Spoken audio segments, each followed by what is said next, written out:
¿Cómo están, hermanos? Buenas noches. Buenas noches. Pastor.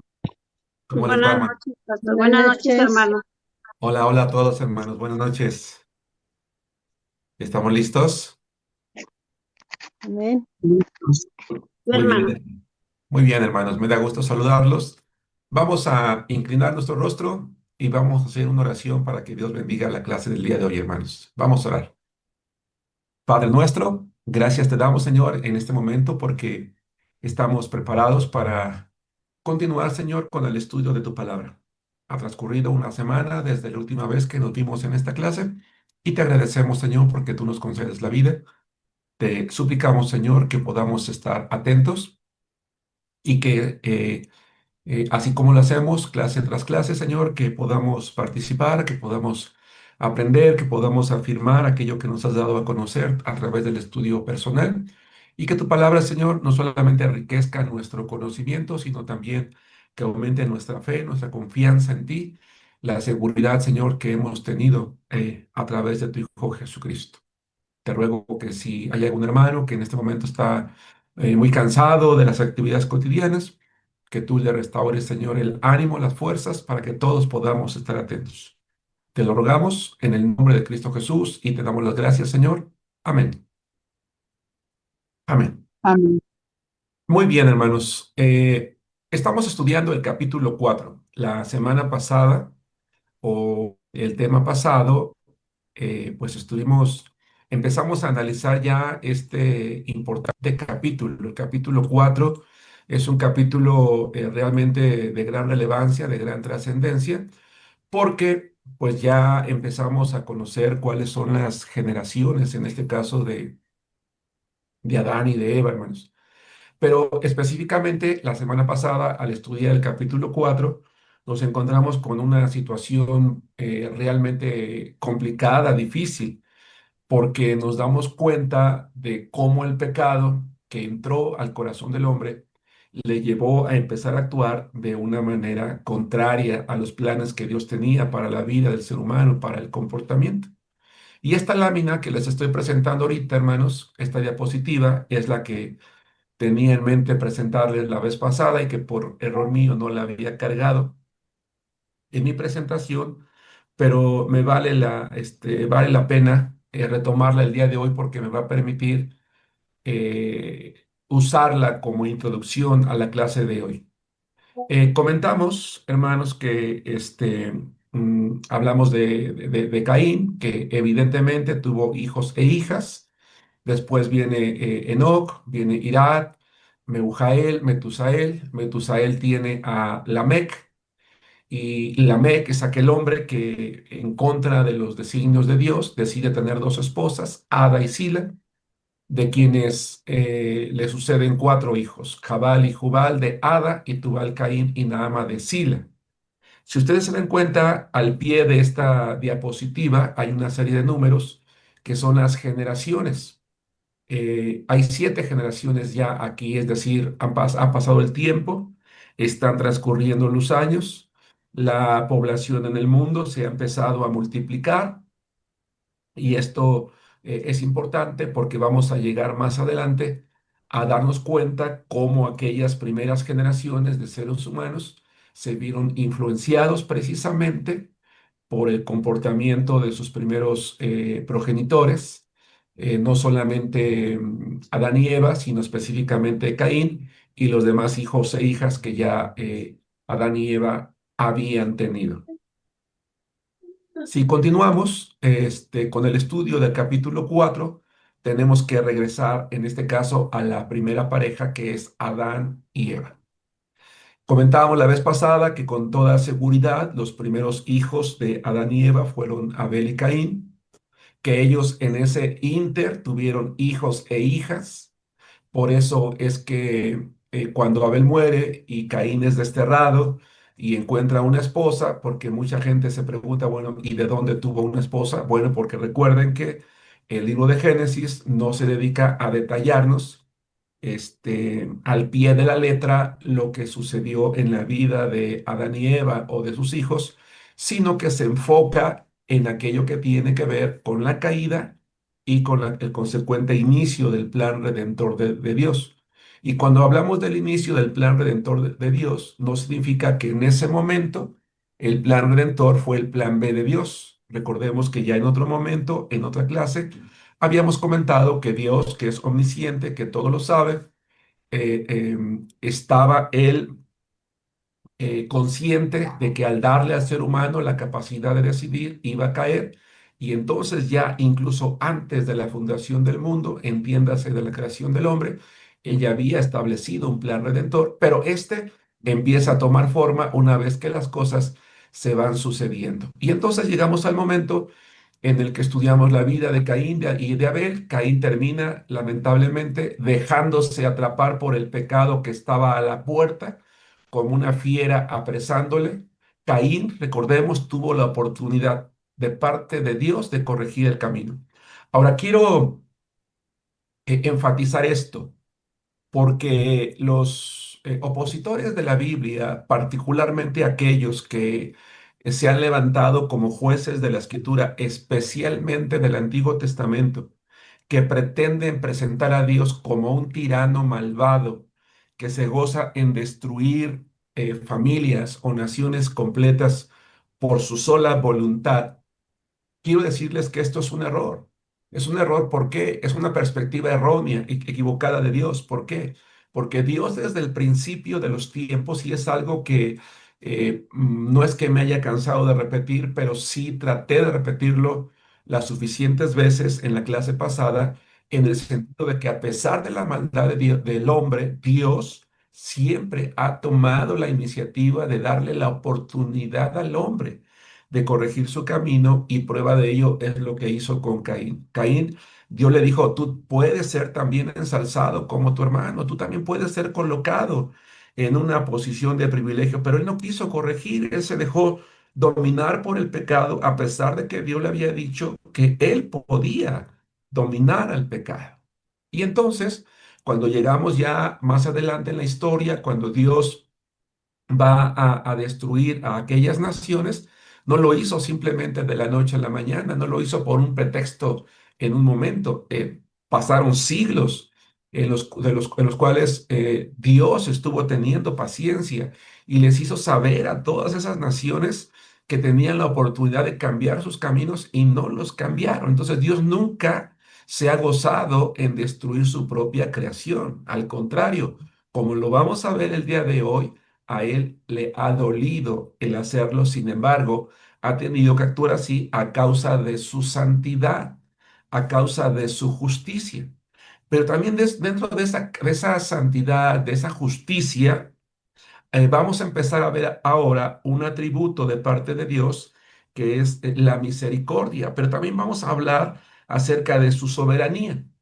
Y no voy a describir todo lo que tiene que ver con la soberanía, sino simplemente nos vamos a quedar en el hecho de que Dios, como soberano, Él decide cómo actuar en el tiempo, en qué momento, cuál es el momento más indicado. Y entonces llegamos, les pido de favor que abran sus Biblias a Génesis capítulo 4 versículo 25, porque dentro de todos esos hijos e hijas que están referenciados en la parte superior de esta diapositiva, hay uno que destaca y que por eso en este caso remarcado con rojo, presentamos en esta diapositiva, que no es mía, la tomé prestada de algún lugar, pero me es útil para esta presentación.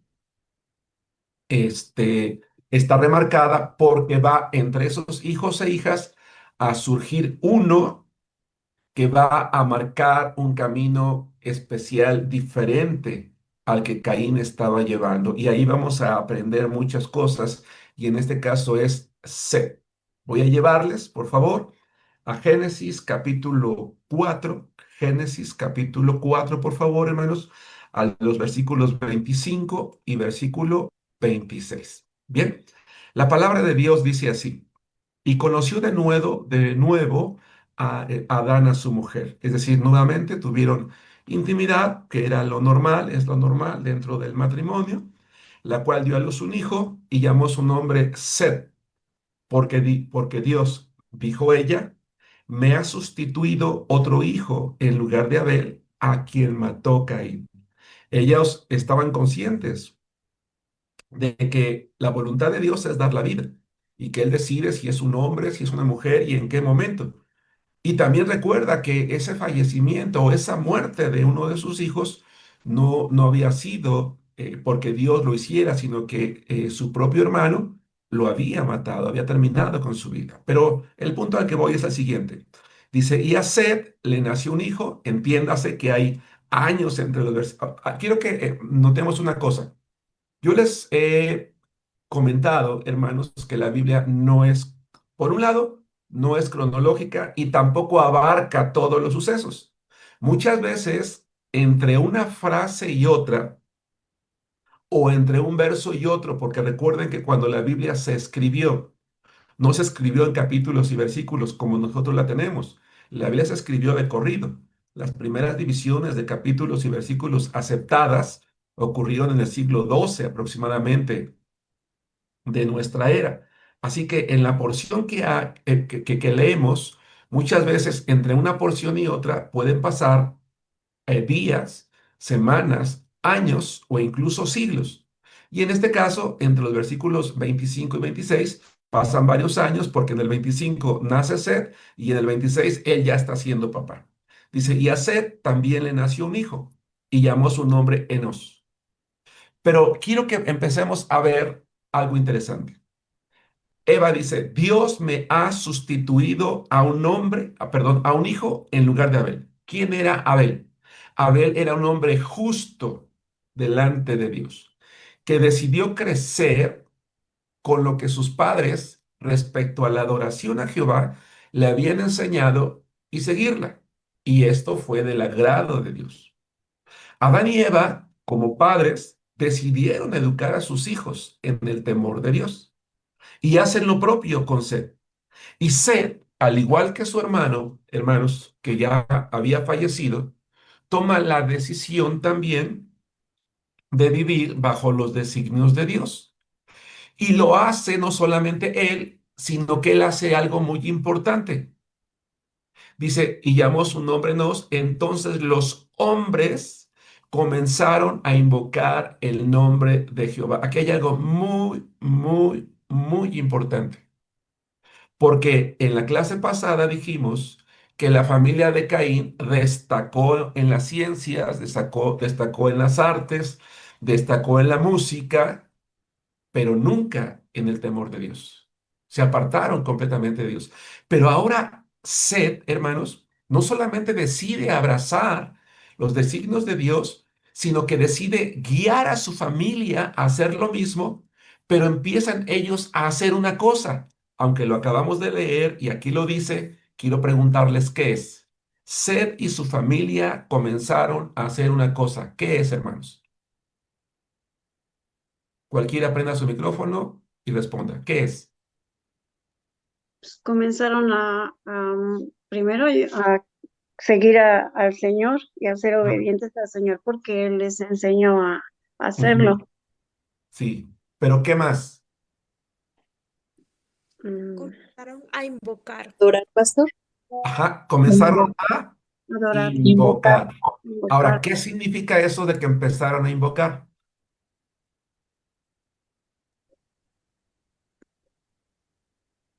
Es como orar Sí, a Dios. ¿y qué más?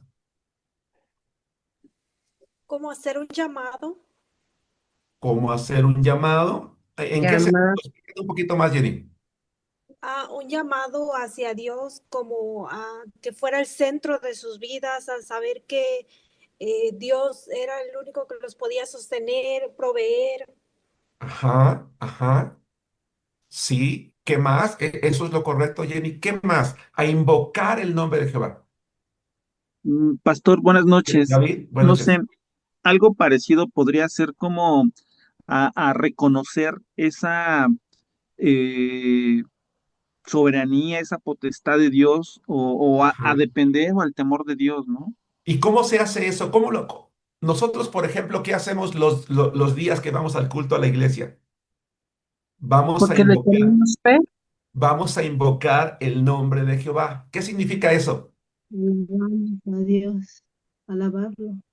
alabar, Adorar, ajá, ¿qué más? a Entonces, creer, ¿cómo? a creer en Él. A creer en él, decía Jenny, a depender dice Alejandra, dice a suplicar a Dios, exactamente. Hermanos, dice, entonces los hombres comenzaron a invocar el nombre de Jehová, comenzaron a tener pequeños cultos de adoración a Dios. Ya no era nada más el sacrificio, era el adorar, era el orar, era el cantarle a Dios, era tener una reunión de adoración. ¿Sí me explico? Pastor, perdóneme. David, eh, eh, Ahorita que nos estaba señalando o recalcando la palabra invocar, sí. el significado de invocar es llamar en solicitud de ayuda de manera formal o ritual, acogerse Exacto, a una ley, costumbre o razón. Entonces, es clamar a Dios, ¿no? así es, David. Hermanos, aquí encontramos el nacimiento de una, ¿qué, hermanos? De una Iglesia. iglesia. De una religión, no de una iglesia, de una religión.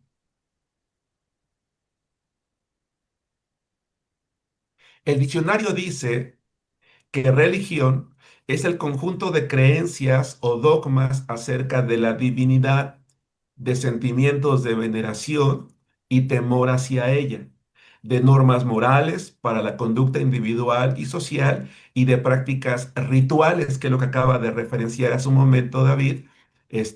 Me supongo que consultaste el diccionario, ¿verdad? En la palabra invocar, dice principalmente la oración y el sacrificio para darle culto. Hermanos, nació una religión. Si nos damos cuenta, nació formalmente el inicio del culto o el inicio de la adoración a Dios. Ahora, ojo, algunas veces, y espero explicarme adecuadamente, si no ya saben, prendan el micrófono, estamos aquí para responder a las inquietudes. A veces los cristianos erróneamente decimos, no, alguien te pregunta, oye, pero ¿tú de qué religión eres? Y normalmente, ¿qué le respondemos? Cristiana. Cristiana. Y otras veces, ¿qué respondemos? Que no es una religión, es una denominación. Es que yo no tengo una religión. Es que yo no tengo una religión. No, hermano, ¿qué crees? Sí tenemos una religión. En nuestro caso, nuestra religión es bautista. Si a mí me preguntan, oye, ¿tú de qué religión eres? Mi religión es bautista. Una cosa es explicar qué es el cristianismo y otra cosa es explicar si tengo o no una religión. Yo tengo una religión, todos los que estamos aquí, sí, tenemos una religión, tenemos un conjunto de formas, maneras de adorar a Dios. Aquí Seth con su familia están reuniéndose a tener lo que llamaríamos cultos formales que fueron comunicando y probablemente creciendo. Dice, los hombres, entiéndase, en la sociedad empezaron a ver esos cultos de adoración. Distinto es que yo explique, bueno, mira, el cristianismo, yo soy de una religión bautista, ¿verdad? Pero nosotros más que promover una denominación o el nombre de una religión, lo que promovemos es la fe en Jesucristo. Porque la fe en Jesucristo es, por un lado, una forma de vida y por otro, una forma diferente de ver la vida. Caín veía la vida de una manera. Seth veía la vida desde otra perspectiva. Y en la perspectiva que él tenía, veía la vida desde la perspectiva de Dios y decidió a su familia y le contagiaron a la humanidad que estaba creciendo en ese momento, evidentemente quizás no a toda, o no quizás, sino a toda, pero los hombres comenzaron a establecer ese tipo de reuniones, hermanos, para adorar a Dios. ¿Dudas, preguntas?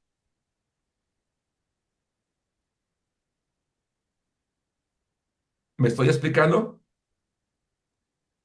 Todo bien, pastor. Perfecto. Entonces, volvemos al punto. Aquí nos vamos a quedar un ratito. Comenzaron a invocar. ¿Pero qué invocaban? El nombre. Ahora, cuando hablamos de el nombre, tenemos que entender varias cosas interesantes. Hola, Iván, buenas noches. Varias cosas interesantes. Cuando en la Biblia se habla del nombre, invocamos el nombre. En el nombre de. ¿A qué nos estamos refiriendo? A sus cualidades, a sus características, a los atributos de Dios que se asocian con su persona: eterno, bueno, justo, santo, fiel, misericordioso, perdonador, etcétera, etcétera. En este caso, hermanos, en el acto de adoración, lo que se hace es alabar, en este caso, a Dios por lo que Él es. Si ustedes se dan cuenta, hermanos, en la oración modelo que Jesucristo estableció cuando estaba aquí en la tierra con sus discípulos, les dijo: cuando ustedes oren, van a orar así: Padre nuestro que estás en los cielos, santificado sea tu nombre. Y entendemos que esa oración modelo que el Señor dio no es una repetición como un rezo, sino es un modelo. Y lo que Jesús dice es: santificado sea tu nombre. Y después continúa con la oración, porque Él nos está enseñando a reverenciar el nombre, es decir, a reconocer cuando nos acercamos a Dios lo que Él es. Cuando Seth está invocando el nombre, lo está invocando por lo que Él es. Él entendió a través de sus padres que Él era el creador, que Él era el sustentador, que Él era el perdonador, que Él era el proveedor, que Él era el salvador, que Él era santo, que era justo, que era bueno, que era misericordioso. Eso es lo que hacemos nosotros cuando adoramos, hermanos, el nombre de Dios. No es simplemente decir, no es algo simple, no es algo común, es tener presente siempre que al dirigirnos a Dios no tenemos que olvidar nunca ante quién nos estamos nosotros dirigiendo.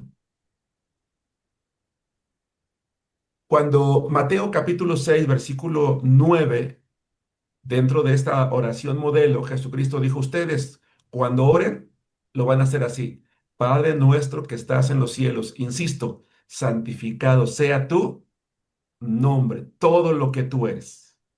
El nombre antiguamente conllevaba o tenía que ver con los, insisto, atributos o cualidades de una persona. El nombre era algo muy importante, porque algo que no tenía un nombre es como si no existiera.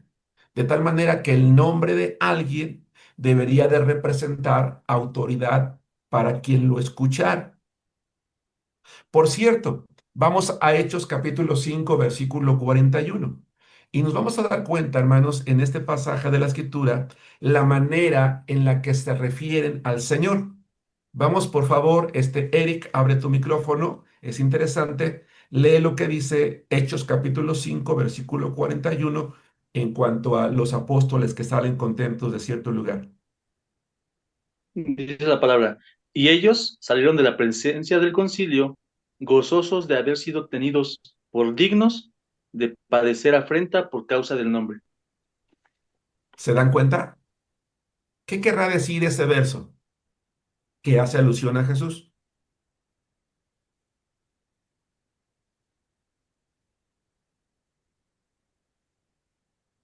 Padecieron afrenta por causa del nombre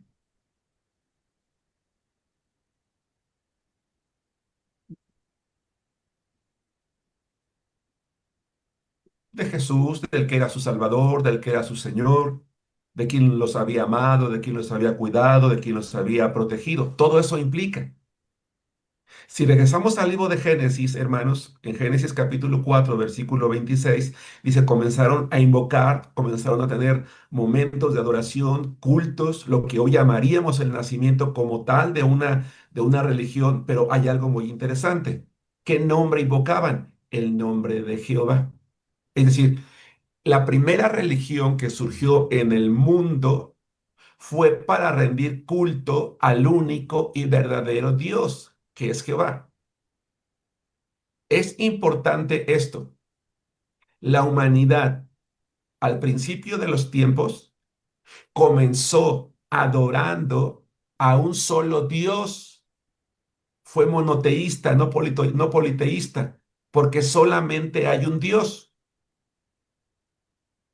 Desafortunadamente, con el paso del tiempo, a causa del pecado en el corazón del hombre, empezaron a surgir otras formas de acuerdo a la voluntad del ser humano de adoración. Y empezaron entonces a surgir otras religiones en las cuales se fue cayendo en la adoración de aquello que no es Dios, en la adoración de otros dioses, incluso en la adoración de la misma creación. ¿Por qué sucedió esto?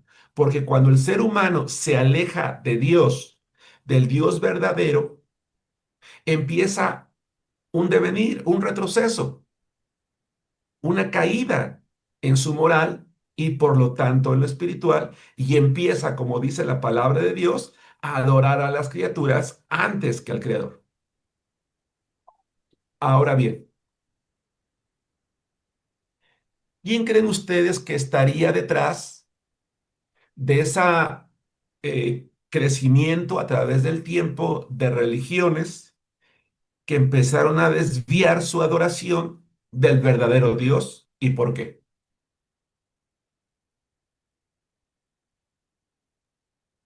Pues la serpiente antigua. Exacto. Satanás. ¿Qué Y lo propósito tendría Satanás al promover a través del hombre caído el establecimiento de otras formas de adoración, de otras religiones? extraviar a la humanidad, Ajá. precisamente la adoración de esas criaturas, y Sí, ¿qué entre más más? hay, más difícil va a ser llegar a la verdadera fuente, ¿no? Pienso yo. Ujú. ¿Qué más? para que no adoremos a Dios, a Jehová. Exacto. Pregunta, hermanos, ¿Satanás estará en contra de la existencia de religiones? ¿Estará en contra de que el hombre sea religioso? Yo creo que no No, estaría en contra, pastor, al contrario, ¿no? Mientras más nos desviemos, para él mucho mejor, ¿no? Exacto. Satanás sabe que el ser humano tiene una necesidad. Dice Verónica, que dejar de adorar al verdadero Dios. Exacto, Vero. Hermanos, Satanás sabe que el ser humano fue creado con una necesidad. Dice el libro de Eclesiastés que Dios puso eternidad en el corazón de ellos. Satanás sabe que el ser humano tiene la necesidad de buscar a su creador, de adorar y quiere, entre comillas, ayudarle a satisfacer esa necesidad, pero de manera incorrecta a través de las religiones. A Satanás no le importa que el hombre sea religioso, siempre y cuando no adoren al Dios verdadero. Hermanos, ¿no les parece curioso que aquellas congregaciones donde no se predica la palabra, aquellas filosofías donde lo que menos se adora a Dios esté lleno? ¿Esté repleto de gente? Hermanos, con todo respeto lo digo, ¿cuántos millones en México llegan a la Basílica cada año? ¿Cuántos millones de personas van a la Meca cada año? ¿Cuántos millones de personas en la India adoran a por lo menos 5,000 dioses? Millones de personas. Satanás, hermanos, ha engañado al hombre haciéndole creer. Primero le hizo creer. No, no, no, no. Dios te está engañando. No, no, no, tú puedes ser como Dios. No, no, no, no vas a morir. No, no lo necesitas. Las religiones lo que le comunican al ser humano, y me refiero a aquellas que no adoran al Dios verdadero, es, no necesitas a Dios, lo puedes hacer a tu manera. ¿Quieres satisfacer esa necesidad interna de adoración? Mira, aquí está esta opción A, B, C, D, E, F, G, H, I, J, K, L. O sea, hay 5,000. Y entonces hay quien la satisface a través del yoga, quien lo hace a través del budismo, quien lo hace a través del taoísmo, quien lo hace a través de la santería, quien lo hace a través de la brujería, quien lo hace a través de X, Y, etcétera, etcétera. Ahora, cuando decimos que las religiones son politeístas, tenemos que tener cuidado en una cosa. La palabra de Dios dice, Dios le dice a su profeta Isaías en el 43:10 de Isaías, ustedes son mis testigos, dice Jehová, y mi siervo que yo escogí, para que me conozcan y crean y entiendan que yo mismo soy. Antes de mí no fue formado Dios, ni lo será después de mí. La Biblia con claridad dice que no hay otro Dios. Cuando la misma Biblia, sin embargo, reconoce, entre comillas, otros dioses, no está dando la validez a su existencia, sino que en la mentalidad del ser humano son dioses porque los ha deificado en su mente y en su corazón, pero no hay ningún otro Dios. De hecho, cuando Pablo escribe a los Corintios, lo que dice es que detrás de cada ídolo hay un demonio. Y aquí está la clave. Detrás de cada ídolo hay un demonio, porque Satanás, a través de sus demonios, está detrás de esas deidades que aparentemente hacen milagros, que aparentemente hacen, o cuando digo aparentemente no es que no lo hagan, sino que lo atribuyen a Dios, pero no es Dios. Por eso es bien importante lo que estamos leyendo con Sed. Sed corrige, bueno, no, me regreso, no corrige, se toma la decisión de adorar a Dios y llama al mundo a corregir, abandonar ese camino sin Dios porque no buscaban a Dios para empezar a participar de actos de adoración, pero en esos actos de adoración son al nombre de Jehová, o entiéndase, a Dios, a quien se adoraba por sus atributos, por lo que Él es. Hasta aquí, ¿me estoy explicando con claridad? Sí, sí. Perfecto. Bien. Ahora, ¿qué relevancia? A ver, voy a tratar deme un segundo porque quiero plantear una pregunta. Mm, Adán y Eva tienen dos hijos, Abel y Caín. Abel es un hombre justo, Caín es un hombre que era del maligno, dice la palabra de Dios. Dios tenía en mente un plan redentor que le anunció a la humanidad, entiéndase, Adán y Eva, cuando cayó. Si Abel no hubiera muerto, ¿de dónde, de qué línea habría venido el Salvador? No sé si me explico con la pregunta. Pues Ya ves. yo creo que de Abel, pastor, porque era el que había tenido gracia delante de Ajá. los ojos de Dios. Entonces me voy a regresar otra vez, gracias David. Dios le dice a Caín, oye, cuidado, el pecado está a la puerta. Satanás sabía que el corazón de su hermano, en este caso Caín, estaba ya inclinado hacia lo malo. Y él se había encaminado voluntariamente, a pesar de la propuesta de Dios de corregir, y no lo hace hacia lo malo. Así que podríamos decir, hermanos, podríamos creer que Satanás usó a Caín para matar a Abel. ¿Qué opinan? Y si sí, ¿por qué? Y si no, ¿por qué?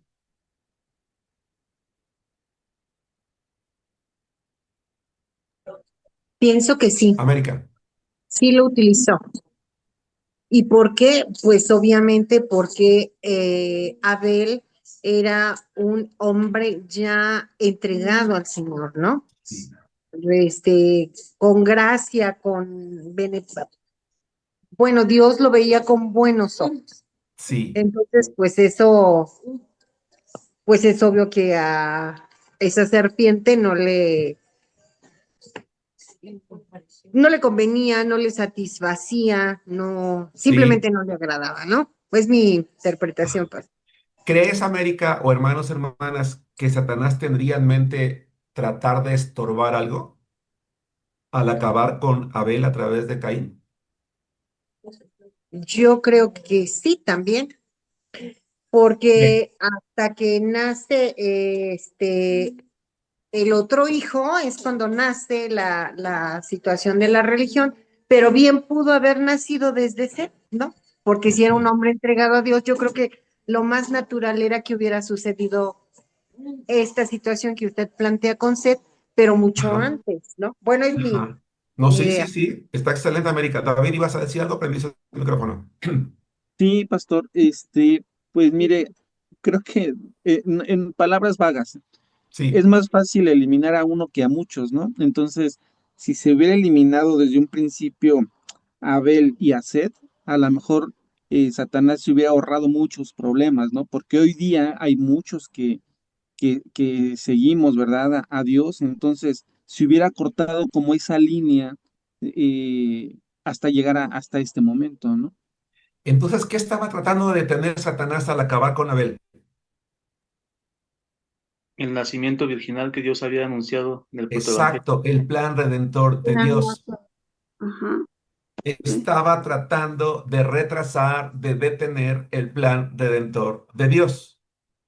Pero lo que yo quiero decirles, hermanos, es que Satanás, con todo y que es un querubín poderoso, no tiene el poder de estorbar los planes de Dios.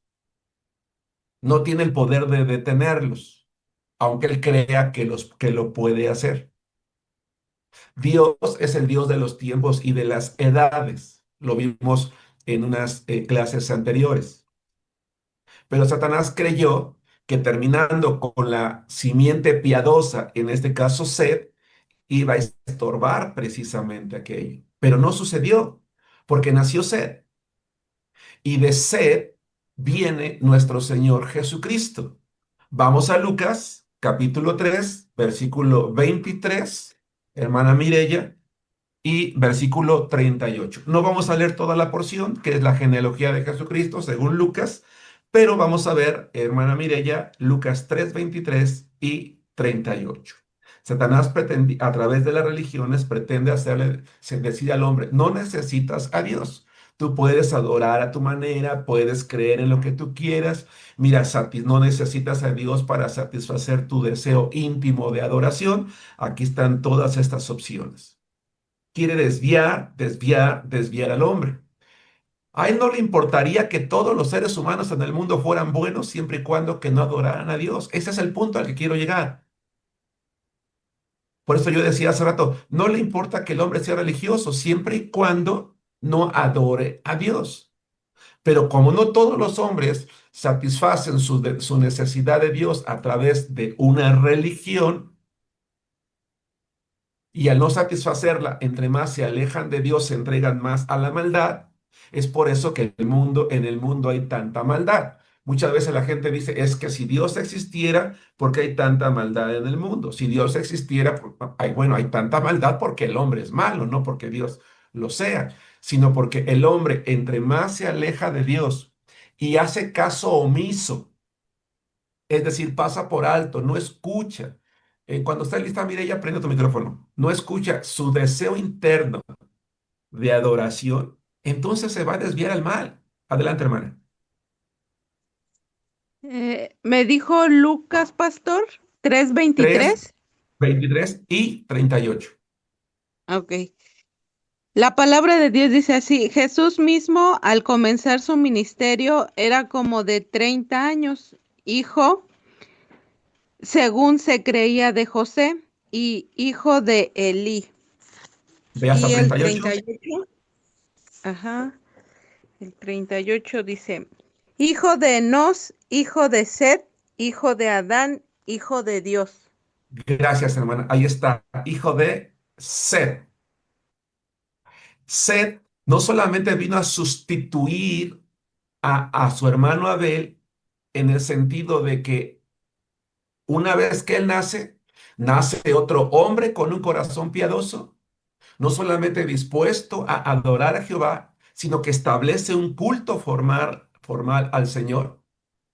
Y su línea piadosa se multiplica a través de las generaciones al punto de que nuestro Señor, nuestro Salvador, nuestro Redentor, viene de la línea de ese hombre llamado Seth. Como prueba de que Satanás no logró, por supuesto, estorbar ni detener el plan redentor de Dios. Y ningún plan o proyecto de Dios va a ser detenido. Lo que está en la Biblia se va a cumplir a cabalidad porque Dios lo dijo.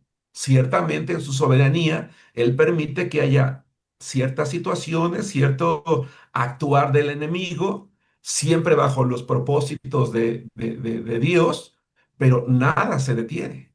Todo continúa de acuerdo a lo que Él tiene establecido en su gracia y en su misericordia. Y si se alarga el tiempo, no es porque el enemigo lo detenga, sino porque como la Biblia dice, Él muchas veces puede, permítame usar la palabra retrasar, pero solamente por misericordia, por su misericordia, para que el hombre venga al conocimiento de la verdad, que es lo que la Biblia dice. ¿Me expliqué, hermanos?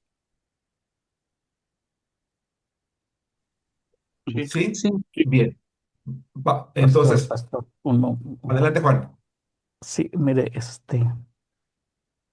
eh, eh, esto que está diciendo es de mucha relevancia e importancia, Sí, porque estoy viendo o también estoy haciendo ciertas conjeturas sobre esto sí, y estamos viendo que Satanás puso, o sí, en su corazón de Caín el matar a Abel. De ahí ajá, viene Set, que también fue un hombre que buscó a Dios junto con su hijo. Y ¿qué hubiera pasado si Satanás también eh, mata a Set o a su hijo? Cortaría la línea prácticamente de la, de la descendencia para llegar a Jesús. ajá. Mi pregunta es, ¿él ya sabía todo esto? ¿Satanás ya sabía todo esto? De acuerdo a lo que dice Génesis 3:15, dice, y pondrás enemistad entre ti y la mujer, y entre tu simiente y la simiente suya, esta te herirá en la cabeza y tú le herirás en el calcañar. Ahí Satanás comprendió o entendió que él iba a ser destruido por alguien. ¿Sí me explico? Sí, sí, sí, sí. Adelante, adelante, te estoy escuchando. Ajá, sí, sí, y por eso él trataba por todos los medios de destruir o de aniquilar a todo hombre justo, porque tal vez él pensaba que, pues probablemente pudo haber pensado que Abel sería la persona que lo iba a destruir o Set o no sé, Ujú. pero sí me gustaría comprender un poquito, porque Satanás tiene mucho conocimiento. Claro, ¿Cuándo es una entendió él? conjetura muy interesante, Juan. Ah, perdóname, Ajá, termina, termina. sí, sí.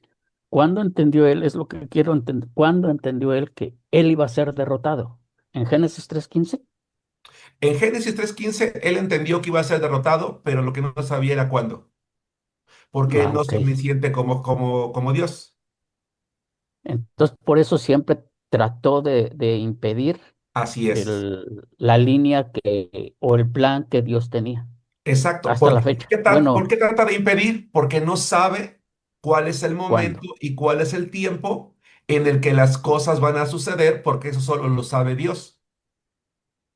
Ujú, Si nos damos cuenta, porque Él no es, no, por un lado, ni es todopoderoso como Dios, ni es omnisciente como Dios. El único que conoce las edades y los tiempos, según Hebreos capítulo 1, es Dios mismo. ujú. Él sabe su final, Él sabe que va a ir a la condenación eterna, sus demonios lo saben. Por eso cuando vino Jesús le dijo, sé quién eres, el Santo de Dios, has venido acá para atormentarnos antes de tiempo. Ojo, esa frase es muy interesante, Juan, hermanos. Porque efectivamente Satanás y sus demonios saben mucho. ¿Pero por qué saben mucho? ¿Por qué no? Pero ¿por qué saben mucho? Porque hermanos, este libro que es la Biblia, el diablo se lo sabe de memoria y sus Sí, demonios por también. supuesto. de Sí, lo memoria. conocen. Sí, lo conocen perfectamente. Conocen lo que está dicho, no lo que va a venir. Entonces, ellos saben que hay planes de Dios, hay situaciones que van a ocurrir antes de que Él venga. Por eso ellos, conocedores de esos planes, pero no cuándo sucederán, le preguntan a Jesús, ¿has venido para atormentarnos antes de tiempo? O sea, sabemos que va a pasar esto y esto no ha pasado. Ya viene nuestra hora. ¿Por qué hacen esa pregunta, Juan? Porque aunque tienen el conocimiento por lo que está escrito, no saben cuándo va a ocurrir. Entonces sí, podría caber, es conjetura esto, hermanos, o sea, esto no es algo que estamos diciendo que pensó Satanás, no. Pudo él haber conjeturado que entonces a través de Abel nacería aquella mujer que sería virgen y después de ella el hijo. Pues, probablemente, porque lo que no sabes son los tiempos. No sé si respondo a tu pregunta, Juan. Sí, sí estoy entendiendo, sí estoy comprendiendo. En resumen, ¿cuándo lo entendió? Cuando Dios se lo dijo. Lo que no sabe es cuándo. Ah, ok. Pastor, a mí me surge otra pregunta. América. Entonces, ¿cuándo surge Satanás como adversario de Dios? Esa es una pregunta. Y dos, ¿Satanás sigue siendo un querubín? Satanás surge como adversario de Dios en el momento en que se revela contra él. Él, por eso dice la Biblia que Lucero se convierte en el diablo y Satanás, es decir, en el adversario, en el opositor. Porque en su mente lo que tenía era oponerse. Eso pasó en algún momento en la eternidad, América. En el momento en la eternidad en el cielo, en el que él decide ir en contra de la voluntad de su creador, en ese momento se convierte en su adversario. La segunda pregunta que me planteaste, ¿cuál es? Que si sigue siendo un querubín. Ah, yo comentaba hace ratito, hermanos, que ese querubín, ¿por qué? Porque Satanás era un querubín que estaba delante de la presencia de Dios. Yo les comentaba en algún momento en otra clase que todos los ángeles son ángeles y que probablemente el nombre simplemente deriva de la posición o función que tienen. Aunque algunos creen que probablemente un ángel, permítanme utilizar el término común porque de momento no viene a mi memoria otro término. Está un arcángel, están los serafines y están los querubines, que probablemente tendrían ciertas cualidades o características distintas a los ángeles en general. Si ustedes leen, que no lo hagan ahorita, Ezequiel 14, Ezequiel, perdón, e Isaías 28 y 14, se van a dar cuenta que lo dicen, tú querubín protector, ¿cómo caíste del cielo? No le quitan el título América. Ajá. ¿Ya te diste cuenta? No le Sí. quitan el título, porque probablemente entonces sí, y subrayo, porque probablemente sí entonces quizá las cualidades y las características de un querubín son distintas a las de un ángel, a las de un arcángel o los ángeles en general, que yo me atrevo de momento a llamar generales o comunes, porque de momento no se me viene otra palabra a la mente. Si alguien la tiene, ayúdeme, pero no sé si es claro lo que trato de explicar. Sí, para mí sí, pastor, gracias. Excelente. Entonces, sí, si la Biblia lo sigue reconociendo de esa manera, bueno, eso no le devuelve ah, permítame usar la palabra, su gloria o esa gloria que tenía delante de Dios, porque reflejaban la gloria de Dios. Ujú. Entonces, muy interesante, ¿no? Bien. Sí, interesante porque, pues, como decimos actualmente, es el fuego amigo, ¿no? Sí, ajá, ajá. De hecho, Ezequiel 28:16 dice, a causa de la multitud de tus contrataciones fuiste lleno de iniquidad y pecaste, por lo que yo te eché del monte de Dios y te arrojé de entre las piedras del fuego, oh querubín protector. Ahí está. Esa era su función y probablemente por eso sigue teniendo ese nombre, ese adjetivo. Entonces, muy interesante, muy interesante las preguntas, hermanos. Eric, Sí, hermano. Entonces yo tengo una pregunta. ok, También regresando al punto donde Satanás no sabe cuándo, no conoce el tiempo, ¿no? Del cumplimiento sí. de la profecía de que vendría el Mesías. Y él no sabía, no había forma de que lo pudiera anticipar. Hay un pasaje, hermano, en Efesios 3:10 que dice, bueno, un poquito antes del 9 dice, desde el 8 porque no lo creo que no lo entendería. Desde el 8 dice, a mí que soy menos, habla Pablo, que el más pequeño de todos los santos, me fue dada la gracia de anunciar entre los gentiles el evangelio de las inescrutables riquezas de Cristo y de aclarar a todos cuál sea la dispensación del tiempo escondido desde los siglos en Dios. Eso se refiere a Génesis 3:16, ¿no? Que A creo que ver, todo, continúa. Ajá. perdón, que creó todas las cosas. Y luego aquí dice en el 10 me llama la atención, para que la multiforme sabiduría de Dios sea ahora dada a conocer por medio de la iglesia a los principados y potestades en los lugares celestiales. O sea que ellos sí iban a saber, pero ya demasiado tarde, ¿no? Es algo así. Ellos, miren, lo que esto implica, porque tu pregunta también es interesante, es, vuelvo a repetir, Dios es omnisciente, todo lo sabe. Hasta ahí todos estamos de acuerdo. Sí, Sí, Y entonces pasamos a lo segundo. Satanás y sus demonios saben mucho, pero ellos continúan aprendiendo. Dios no. ¿Sí se dan ok, cuenta? sí, Ellos continúan aprendiendo. ¿Qué están aprendiendo ahora? Están aprendiendo que hay un cuerpo, en este caso la iglesia, que está dando a conocer el misterio escondido desde los siglos. ¿Cuál misterio?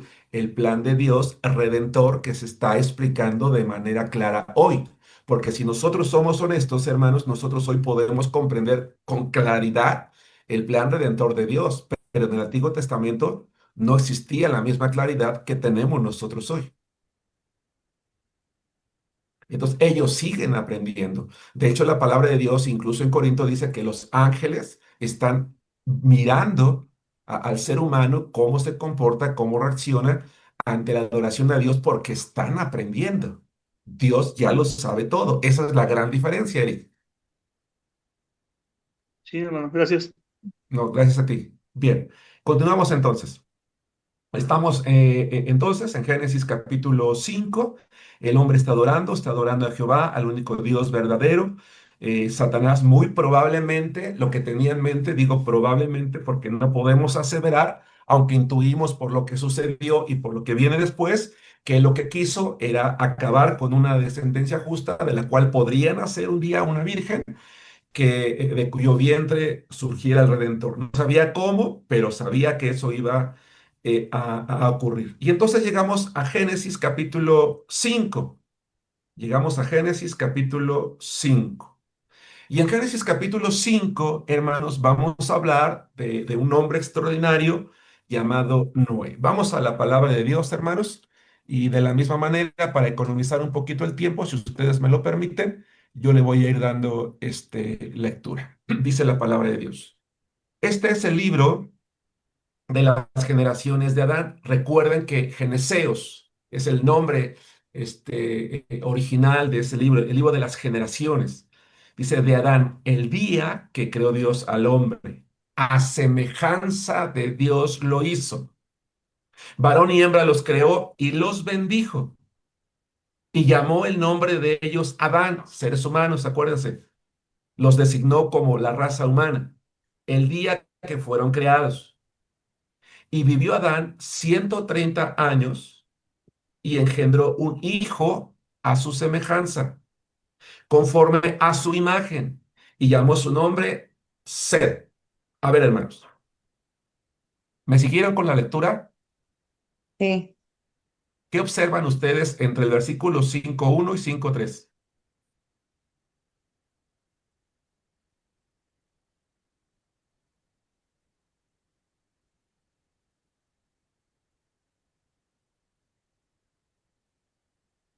Semejanza de Dios la tuvo Adán Ajá, Y en el 3 también habla de la semejanza, dice, conforme a su imagen, a Sí. la imagen de Adán, obviamente, pero Adán es semejanza de Dios, por ende, dirían, por lo tanto, hay una semejanza entre Dios y Set.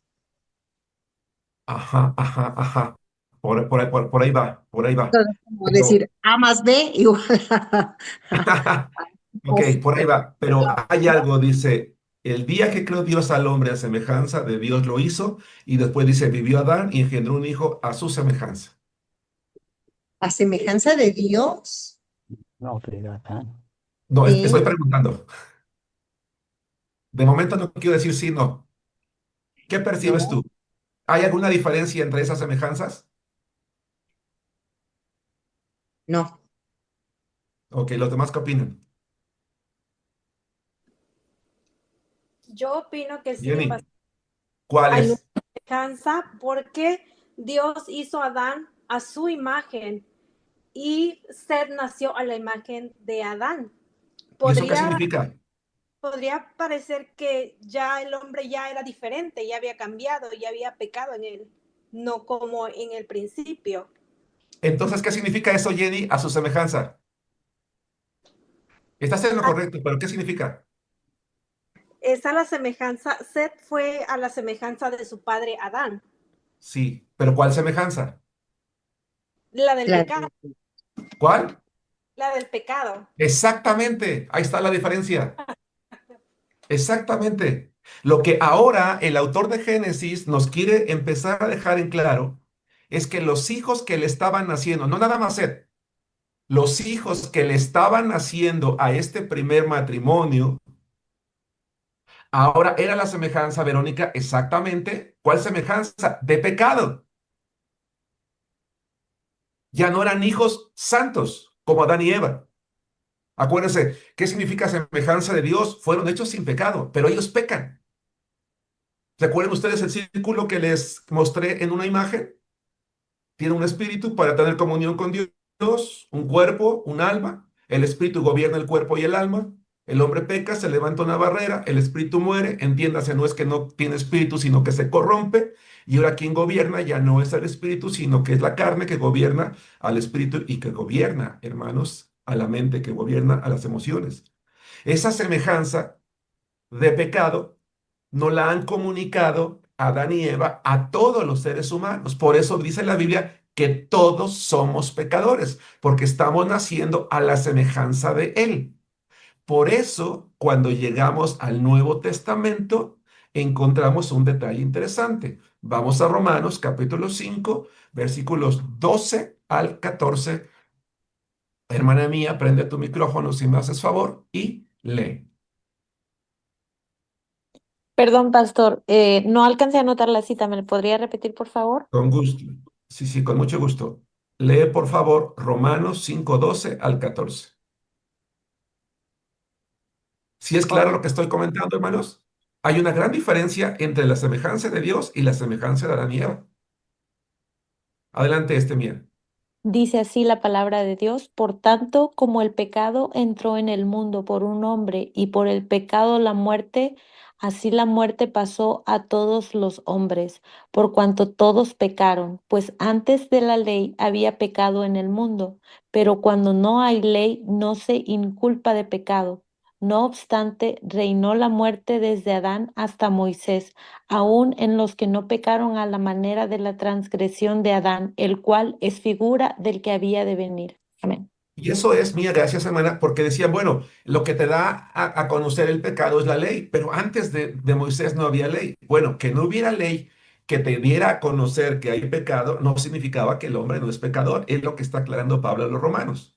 Dice, la muerte reinó desde Adán hasta Moisés, o en palabras cortas, sencillas, simples, lo que dice Génesis 6:3. Desde que Adán empezó a tener hijos, todos empezaron a nacer conforme a su semejanza. ¿Cuál semejanza? La de pecado. La muerte pasó a todos los hombres por un hombre. Eso es exactamente lo que está diciendo el autor de Génesis 6, 5:3 y que está remarcando Pablo a la gente de su tiempo. ¿Por qué nosotros tenemos que evangelizar a las personas, incluso a las que son buenas? a las que no matan ni una mosca, porque somos pecadores. Hermanos, los seres humanos no somos pecadores porque practicamos el pecado, somos pecadores porque nacimos con una naturaleza pecaminosa, nacimos muertos espiritualmente. Y entonces sí, somos pecadores porque nacimos muertos y porque además practicamos el pecado. No sé si me explico. Ujú, ¿Nos damos cuenta? ujú. Entonces, pero a ver, me regreso un poquito, porque no quiero que pensemos que Seth, entonces, pues es un hombre que también nació puro, nació sin pecado, y por eso es que en él era una simiente santa, y por eso la gente empezó a invocar el nombre de Dios. No, él era un pecador como nosotros. Claro, sí. Pero su padre, al igual que a sus hermanos, los instruyó en el conocimiento de Dios y por eso dije, él voluntariamente decidió, como su hermano, dije hace rato, vivir bajo la voluntad de Dios. Aunque hace rato usé designios, realmente no había nada escrito, pero en la mente de su padre sí lo había, porque Dios le había ya establecido un principio. ¿Se acuerdan cuando hablamos de la ley de la primera mención, que yo les hacía énfasis que es algo que tiene uno que ver cuando estudia hermenéutica? Entonces su padre le fue explicando a todos sus hijos, creo yo, lo hizo. Él lo asume, lo entiende y lo abraza de tal manera. Permítame solo para resaltar un poquito la situación, tal vez incluso más, igual o más que su propio hermano Abel, porque él no solamente se conforma con adorar al Señor, sino que establece un culto de adoración, pero él nació a la semejanza de su padre. Y así hemos nacido todos. Me llama la atención, incluso, dice la Biblia, incluso en los que no pecaron a la manera de la transgresión de Adán. Porque hay Ujú. gente que a mí me ha dicho cuando he evangelizado, ¿y yo por qué tengo que pedirle perdón a Dios? Pues, si yo no me comí la manzana, me han dicho, no, sabemos que no es una manzana, pero me han dicho, pues yo no me comí la manzana, ¿yo qué culpa tengo? Bueno, naciste con esa naturaleza. Ese es el problema que tiene el ser humano. ¿Por qué querría el autor de Génesis establecer esto en este capítulo 5? Porque quiere recordarnos de dónde venimos, quiénes somos. Pero precisamente por eso también es relevante lo que va a venir después. Voy a leer el versículo 4 si no hay Pa- dudas sobre lo que estamos viendo ahorita. Pastor, yo en este caso me resalta la pregunta que me he hecho también mucho tiempo y digo, bueno,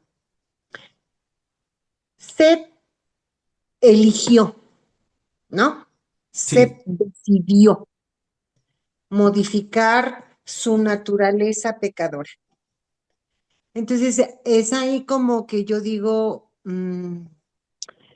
hacemos un acto voluntario por un libre albedrío que tenemos como seres humanos. Y yo me pregunto, el meollo del asunto de todo esto, entonces, ¿es nuestro libre albedrío, pastor? ¿recuerdas que un día planteamos una pregunta y la pregunta es que si Dios había creado el mal? Y la respuesta que dimos fue el mal o el pecado es el resultado de la decisión que tomamos respecto a nuestra obediencia a Dios o no. Seth, más que modificar su condición de pecado, vivió en contra de su naturaleza pecaminosa, Ujú, sujetándose a la voluntad de Dios, porque él era pecador. Nosotros como cristianos somos pecadores, pero decidimos vivir en contra de esa naturaleza, sometiéndonos a los designios de Dios. Entonces sí, todo resultado del libre albedrío, de la decisión que tenemos nosotros. Abro un paréntesis, no quiero meterme en conflictos. Por ejemplo, hoy están creciendo mucho las iglesias calvinistas, las iglesias reformadas. Es increíble. Tengan mucho cuidado, hermanos. Las iglesias reformadas lo que dicen es, no, el hombre no tiene libre albedrío, el hombre no tiene la capacidad de decidir. Por eso ya Dios tiene a sus elegidos. No es cierto. Eso no es cierto, es falso. Dios nos creó individualmente con la capacidad de decidir cada uno. Yo por eso decía en un tema anterior, Dios no envía a nadie al infierno, el hombre decide y va a ir porque decide. Entonces América, claro, Abel decidió ir en contra de su naturaleza, vivir conforme a la voluntad de Dios y Seth también. Pero Caín decidió obedecer a su naturaleza y vivir de acuerdo a esa naturaleza pecaminosa, como hoy pasa con la humanidad a nuestro alrededor. ¿Me explico? Sí, sí, aunque a veces me quedo pensando que la obra de Dios sería mucho más fácil si no tuviéramos el libre albedrío, ¿sí me explico, no? Sí, por supuesto, pero entonces ya dejaríamos de ser personas, porque Sí, una también, persona tiene la capacidad de decidir. sí, claro, sí. Es lo que nos hace personas, precisamente. Sí, muchas Bien, gracias, Pastor. no al contrario, América, al contrario.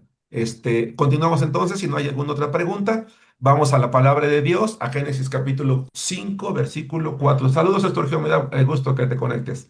Dice, y fueron los días de Adán después que engendró a Set 800 años y engendró hijos e hijas. Adán continuó con su vida, una vida muy larga, y fueron todos los días que vivió Adán 930 años. ¡Wow! ¡Qué impresión! Yo ni siquiera puedo imaginármelos. Pero lo que más me llama la atención es la pequeña frase que hay al final del versículo 5. ¿Qué dice, hermanos? Y murió. América, ¿te has puesto a pensar, hermanos, se han puesto a pensar que probablemente, aclaro, esta es opinión mía, porque esto no es lo que dice la Biblia, pero se han puesto a pensar que pudiera existir la probabilidad que después de tantos años, porque estamos hablando de 930, hermanos, yo con 59 siento que ya fue mucho, pero 930, ¿creen ustedes que en la mente, en la cabecita de Adán, pudo haber cabido la posibilidad? ¿Y si la serpiente tenía razón porque no me he muerto? Ah, no morirán, sí, ¿Sí se dan cuenta? La serpiente había dicho, no morirás. no Aunque morirás. ya, espero, nos haya quedado claro que la primera muerte a la que se refería y era la más grave, era la espiritual. La más grave, no la Espiritual. física, la espiritual. Ujú. Pero él está viviendo, viviendo, viviendo, viviendo. Y tal vez, aclaro de nuevo, esto ni, o sea, probablemente ni siquiera lo pensó. Eso es algo que yo estoy ahorita argumentando por lo que soy. Soy persona y Adán lo era también. ¿Será que ese castigo ya me lo quitó Dios? Ujú. ¿Será que ya no tendría razón la serpiente o no? Y probablemente cuando menos lo pensó, murió. Murió. Ahora, esto es muy interesante. Él ya había muerto espiritualmente, ahora estaba muriendo físicamente como prueba de que Satanás había mentido. Dios no miente. No importa el tiempo que pase, hermanos. Un año, 2 años, 3 siglos, 5 siglos, 50,000. Los planes de Dios se van a cumplir a cabalidad porque Él lo dijo. Ujú. Y cuando Dios dice algo, se cumple, punto. ¿En qué tiempo? En el que Él lo decide. Y volvemos a la pregunta, Juan, de Satanás. Él sabía su fin, lo que no sabía era cuándo. El único que sabe cuándo, quién es Dios. Ya sabe cómo, pero está en el cuándo. Eso solamente lo sabe Dios. Dios dio una sentencia, pero no le dijo cuándo. Pero aquí está, porque su palabra se está cumpliendo. Hermanos, Génesis capítulo 5 se conoce como uno de los capítulos más tristes en la historia de la vida, Es la particularmente en primera el libro muerte. de Génesis. ¿Por qué? Porque el libro de Génesis, perdón, particularmente en el libro de Génesis, el capítulo 5 es un capítulo muy triste porque habla de pura muerte. Sí, de todos los que hablan, y murió, y Sí, murió, murió, vivió, murió, y vivió, murió. vivió, y murió, y murió, y murió. ¿Por qué? Porque Ah, se estableció un principio. ¿Cuál es ese principio? La muerte. Y mandó Jehová Dios al hombre diciendo, de todo árbol del huerto podrás comer, mas del árbol de la ciencia del bien y del mal no comerás, porque el día que de él comieres ciertamente morirás. Y sí, ese día que comió, murió espiritualmente. Dios no mintió. Y eso traería como consecuencia que eso fue, no dijo el tiempo, otra muerte. La física no se lo olvidó, porque el pecado trae consecuencias y tarde o temprano nos alcanza. Por eso todos los patriarcas estaban conscientes de lo que les esperaba. Vamos a leer tres pasajes, hermano Arturo. Job 30:23. Hermana Margarita, Salmos 89:48. Hermana Luz, Hebreos 9:27. Y me gustaría hacer un mayor énfasis en el 9:27 de Hebreos, pero vamos a comentar todos.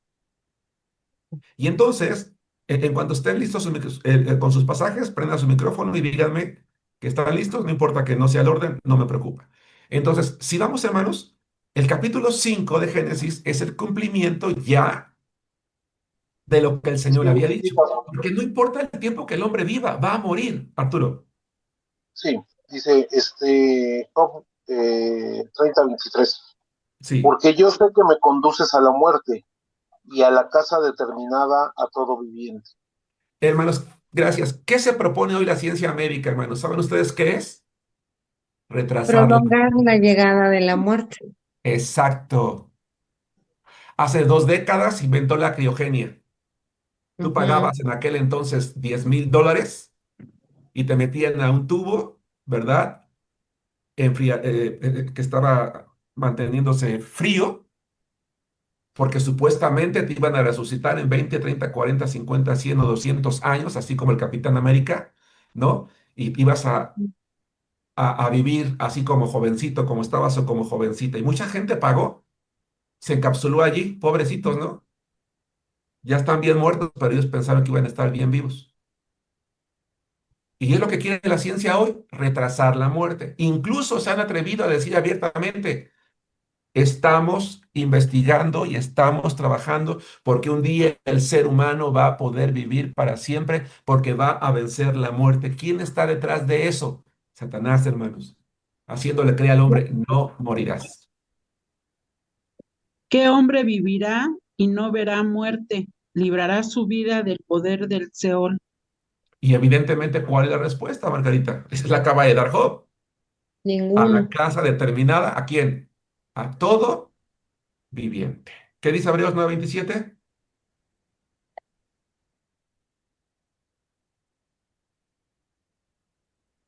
Lo voy a leer, pastor, porque no sé si mi mami sabe Adelante. prender el micrófono. Dice, y Ujú. de la manera que está establecido para los hombres que mueran una sola vez y después de esto el juicio. Ahora, ojo, esta palabra, gracias hermana, es interesante. De la manera que está establecido para que los hombres mueran una sola vez. Ahora, ojo, no nos confundamos. Todos los seres humanos, de acuerdo a Job, de acuerdo al salmista, de acuerdo a Hebreos y por supuesto de acuerdo a Dios, ¿quién más, verdad? Todos estamos sujetos a la muerte, a menos que otra cosa pase. ¿A qué tipo de muerte se refiere? A la muerte física. ¿Por qué digo esto? Porque dice mueran una sola vez. La Biblia habla de una segunda muerte, pero esa segunda muerte de la que habla la Biblia ya no se refiere a muerte física y ni siquiera a muerte espiritual. ¿A qué se refiere entonces? A ver, sin entrar en demasiado detalle, porque ya esto es un tema de escatología, pero vamos a verlo porque sí me interesa. Vamos todos a Apocalipsis 2, 11, 26 y 20:14. Apocalipsis Repite. 2, 11, 26 y 20:14. Cuando hebreo se refiere a una sola vez, se refiere a la muerte física. Nadie va a poder librar. Si hoy la ciencia médica consigue un tratamiento para que, a pesar de que tengas 70 años, parezcas una de 15 años, bueno, eso es distinto. Que tu piel ya en lugar de estar arrugadita, esté lozanita como la de un bebé y tengas 80, esa es otra cosa, pero nos vamos a morir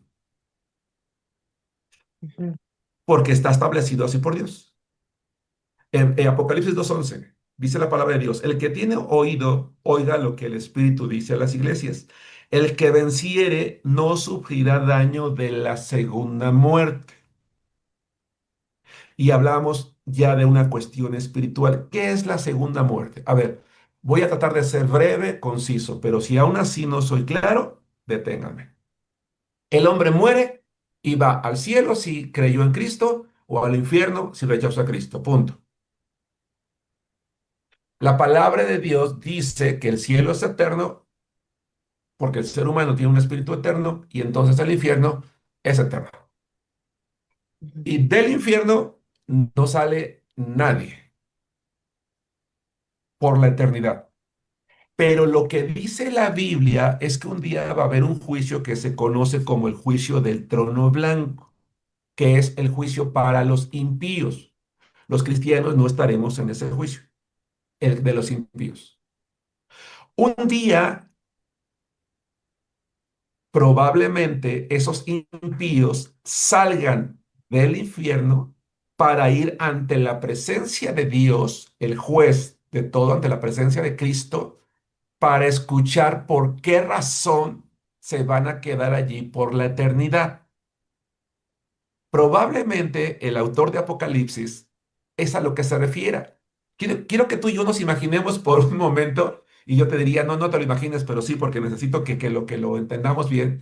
Imagínate por un momento esas personas, hermano, hermana, estando en la condenación eterna por siglos, sufriendo en el fuego, donde el gusano no muere, y de repente salir por un momento para ir a la presencia de Dios. ¿Qué creen ustedes que probablemente vendría al pensamiento de esas personas? Como Les decimos pregunto, realmente ya la hice, ¿no? Ya salí. Que ya Que ya se salí. acabó su vivienda. ya se acabó, Ujú. pero ¿qué creen? No. Van a regresar allí y cuando regresen va a estar peor, porque ahora ya no es el infierno, es el lago de fuego y azufre. ¿Qué función tiene el azufre en el fuego? Aumenta la capacidad del fuego. El autor de Apocalipsis llama a segunda muerte a ese regresar allí y sentirán como si vuelven a morir de nuevo. 26. Bienaventurado y santo el que tiene parte en la primera resurrección. La segunda muerte no tiene potestad sobre estos. Claro, porque nosotros vamos a la eternidad con Dios y jamás nos iremos de su gloria, sino que serán sacerdotes, ahí está, la contraparte de Dios y de Cristo, y reinarán con él 1000 años. 20:14. Y la muerte y el Hades, el lugar de los muertos, el infierno, fueron lanzados al lago de fuego. Entiéndase en este contexto muerte, la muerte como suceso. Y no es que yo decía hace tiempo que sea un ángel, sino la idea del autor es ya no hay más muerte. Esta es la muerte segunda. Bien, regresamos a Génesis, hermanos, entonces, si no hay dudas o preguntas. Regresamos a Génesis. Y entonces, hermanos, estamos en Génesis capítulo 5. Permítanme compartirles mi escritorio porque quiero mostrarles una gráfica que me va a ayudar en este momento a ilustrar lo que necesito aquí. Bien. Ay, no.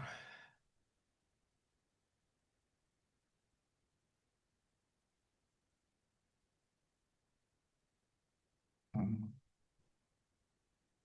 Denme un segundito, hermanos, porque este, no la tengo aquí, pero ¿hay alguna duda o alguna pregunta de lo que acabo de compartirles ahorita, hermanos? Sí es claro lo que estamos viendo en cuanto a la situación del hombre, de la muerte, de la transmisión del pecado a las nuevas generaciones. ¿Hay alguna duda, alguna pregunta? ¿Algún comentario? Todo ¿No? bien. ¿Todo bien? Bien, déjenme compartirles entonces esta imagen que tengo aquí. Aquí ya la encontré.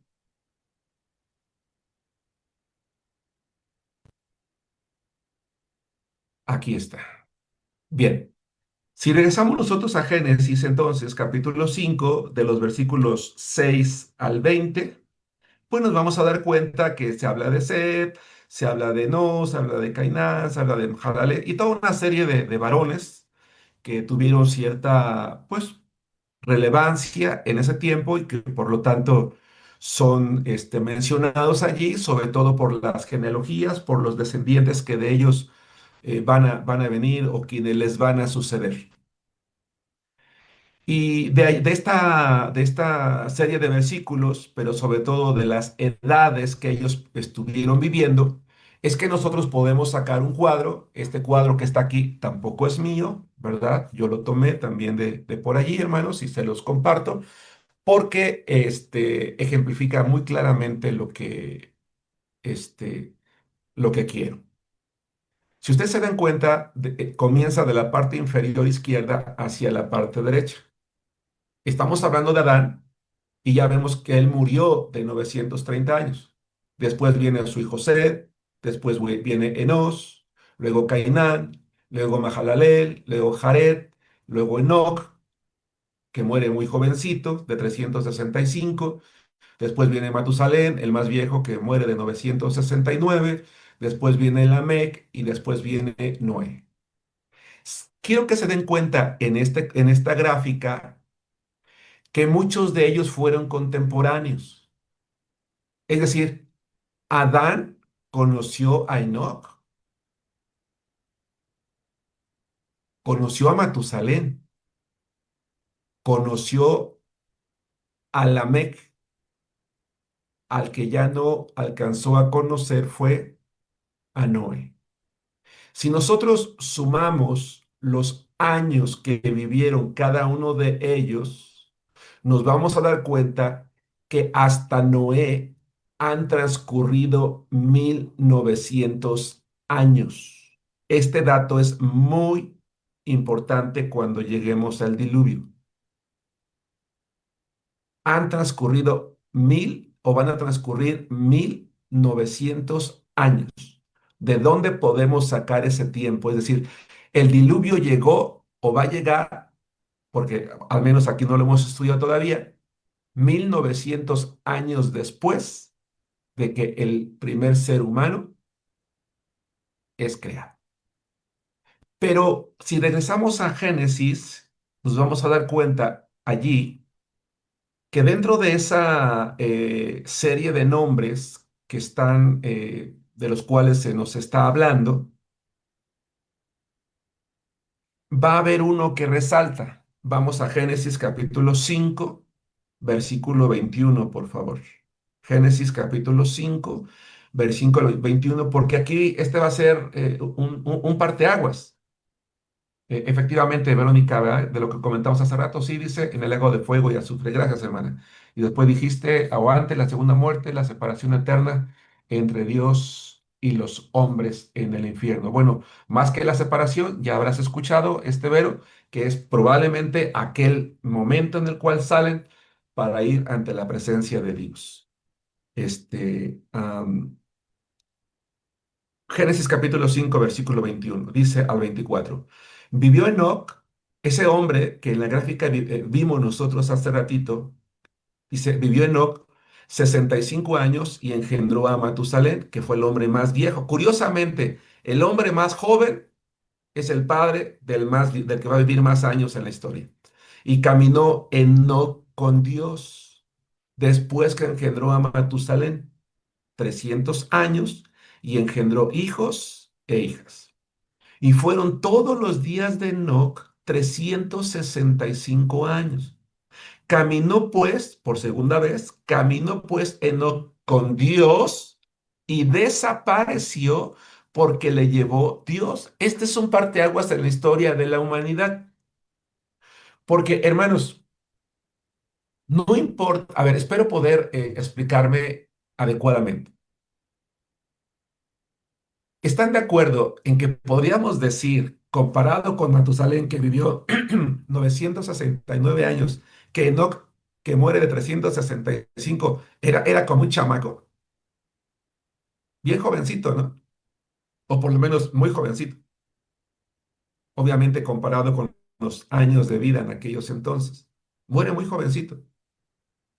El punto que vamos a aprender, dentro de los puntos que vamos a aprender aquí, en primer lugar, es: uno, no importa la edad que ustedes y yo vivamos, lo que importa es cómo la vivimos. Dos, en primer lugar, no importa la edad que vivamos, sino cómo la vivimos. Dos, no importa la cantidad de cosas que se diga de nosotros o que se escriban de nosotros. Lo importante es que lo que se diga es que caminamos con Dios. Es decir, que fuimos buenos cristianos. Porque en palabras de hoy, lo que diríamos de Enoc es que murió bien. Perdón, me retracto de la palabra. Enoc era muy jovencito. Su vida se destacó en aquellos entonces de tal manera que era un hombre cuya vida era del agrado de Dios. Pero fue del agrado de Dios de una manera que Dios en su soberanía decidió que él no pasaría por la muerte. El hombre no tiene la capacidad de evitarle la muerte al ser humano, pero Dios sí.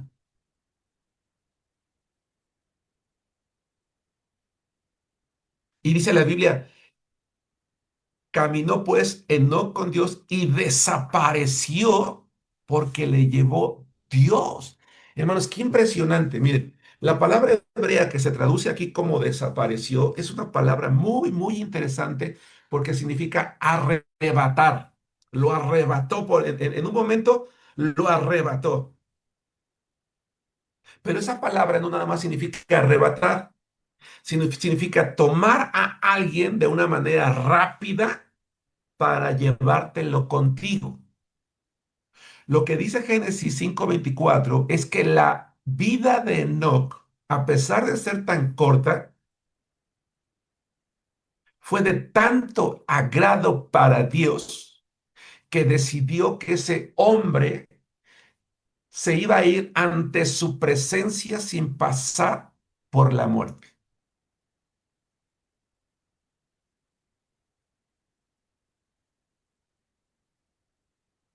Y esto sentó un precedente, hermanos, para nuestros días.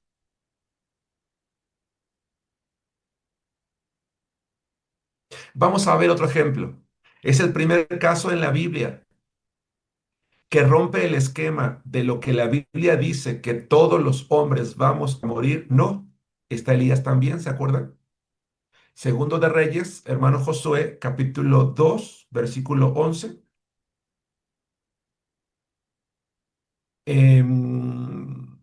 David, creo que no has leído, ¿verdad, hermano? Juan capítulo 14, versículo 3. Alguien de la familia Rojas, por favor, primera a Tesalonicenses capítulo 4, versículo 17. Sienta un precedente Dios. ¿Qué tenía en mente Dios al llevarse a Enoc con vida al cielo? Vamos a descubrirlo, vamos a preguntarle a la Biblia. ¿Qué dice Segundo de Reyes 2:11? Dice así, y aconteció que yendo ellos y hablando, he aquí un carro de fuego, he aquí un carro de fuego con caballos de fuego apartó a los dos, y Elías subió al cielo en un torbellino. Gracias hermano Josué, quiero que sin el afán de crear controversia ni de decir que uno es mejor que el otro, pero solo para efectos de lo que yo quiero comentar hoy en día y para animarte a ti o a mí, quiero decir lo siguiente. De Enoc solo se dice que caminó con Dios. Elías, uno de los más grandes profetas de Dios, pero hubo un momento en que su ánimo decayó y salió huyendo, según la palabra de Dios en el primer libro de Reyes. Incluso es altamente probable que él cayó en una depresión profunda, tan profunda, que Dios personalmente tuvo que ir a través del ángel de Jehová a animarlo, a darle de comer, a guisar para él, sí, para reanimarlo y volverlo al ministerio. Él volvió al ministerio porque Dios lo alimentó, lo cuidó, lo guió a través del ángel de Jehová y lo restauró restauró a su ministerio. Qué maravilloso. Y la vida de Elías, esa restauración fue tan grande, tan hermosa, tan prominente por lo que había hecho antes, que permítame, no con el objeto de minimizar, pero sí de resaltar lo que vino después, ese tropiezo que tuvo y lo que había hecho antes y después, que Dios decidió llevarlo con vida al cielo también. Hermano, si tú y yo en la vida cristiana hemos tropezado, podemos levantarnos de nuevo. No tiene que marcarnos el pecado. Algunos como yo, hermanos, que le fallamos a Dios y que hoy por la gracia de Dios le servimos, no le servimos porque somos buenos, pero tampoco debe de marcarnos el pasado, el pecado. Porque cuando los cristianos, hermanos, que amamos a Dios, pecamos, viene una gran culpa sobre nosotros y muchas veces esa culpa no nos deja retomar la vida cristiana o el ministerio. Porque aunque nunca seremos dignos, peor nos sentimos nosotros porque le fallamos a Dios. Y esa culpa nos persigue siempre. Pero no nos tiene que marcar la culpa por el pecado, sino la gracia restauradora de Dios. Y cuando Él restaura, Él mira la obra de nuestra vida y nos considera justos delante de sus ojos. Aquí hay dos ejemplos muy distintos y a la vez semejantes de dos hombres que amaron a Dios, de quienes Dios en su soberanía, Él no le tiene que pedir permiso a nadie, no tiene que consultar a nadie, decide mostrarle a la humanidad de su tiempo, a la humanidad entera y a la de todos los siglos, que Él nos está mirando individualmente a cada uno y que Él puede romper esa ley porque Él es soberano. Y esa ley que rompió con dos hombres, un día la va a romper con millones de personas, hermanos. Pero no porque estén a la altura de Elías ni de Enoc, sino por su gracia. Y eso es de lo que habla Primera a Tesalonicenses. No es cierto, no hemos leído Juan 14, ¿verdad? No, Pues, adelante. dice así la palabra.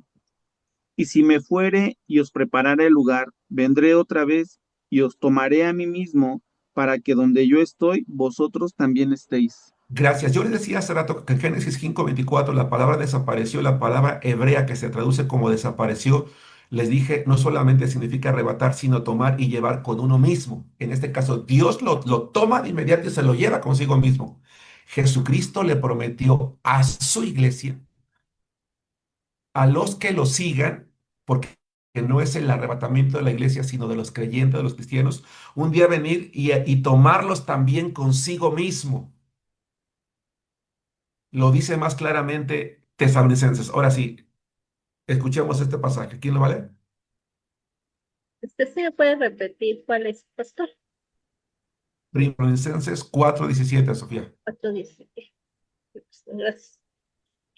Luego Entonces, nosotros, los que vivimos, los que hayamos quedado, seremos arrebatados juntamente con ellos en las nubes para recibir al Señor en el aire, y así estaremos siempre con el Señor.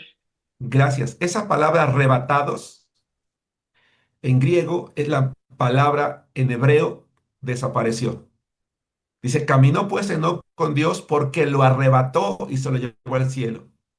Dice Tesalonicenses que un día el Señor va a venir y a todos los santos en Cristo, a todos los salvos, dice, seremos arrebatados para ser llevados consigo mismo, con Él, para estar con el Señor. De repente, si el Señor, si esa palabra se cumpliera ahorita, hermanos, todos los salvos en Cristo, no pasaríamos por la muerte. ¿Cómo podemos estar seguros de que realmente una persona se puede ir viva al cielo? Porque hay un precedente. Elías y Enoc se convirtieron en un tipo, entonces, de aquellos que un día seremos arrebatados y llevados para estar con Dios. ¿Dudas, preguntas? Sí, pastor, sus cuerpos de ellos fueron transformados. Seguramente. porque lo que dice, no lo dice Génesis, no lo dice Reyes, pero lo que Tesalonicenses dice de la resurrección, que para poder entrar al cielo se necesita un cuerpo transformado, glorificado. ¿Qué significa? ¿Que vamos a cambiar de tez de color de piel? No. Significa que ese cuerpo ya no va a tener ninguna relación con el pecado. Eso se refiere a la palabra transformados. Un cuerpo que ya no tiene ninguna relación con el pecado, porque al cielo no puede entrar nada pecaminoso. Ujú. Es en ese sentido, recuerden ustedes, aquellos hermanos que tomaron conmigo la materia de doctrinas básicas, yo les comentaba que la salvación, el término salvación es un término que se aplica en tres tiempos: el pasado, el presente y el futuro. Por eso a veces en la Biblia, fuimos salvados en el pasado, vamos a ser salvados en el presente y seremos salvados en el futuro. ¿Qué significa eso? Fui salvo en el momento que creí, fui salvo de la condenación. En el presente, estoy siendo salvo de la influencia del pecado. Cuando llegue la presencia de Dios, voy a ser salvo ¿de qué? De la presencia del pecado. En la historia, soy salvo del pecado que me condena. En el presente, del dominio del pecado. Y en el futuro, de la presencia del pecado en mi cuerpo. Porque ese cuerpo es transformado, limpiado, completamente purificado para ser llevado a la presencia de Dios. Entonces la respuesta, Juan, el cuerpo de Enoc y de Elías fueron transformados en el instante en que fueron arrebatados, llevados a la presencia de Dios. Por supuesto que sí. Maravilloso, ¿no creen? ¿Respondí a tu pregunta, hermano? Sí, pastor. Excelente. Es que ¿Alguna otra duda o pregunta, hermano? ¿Es claro?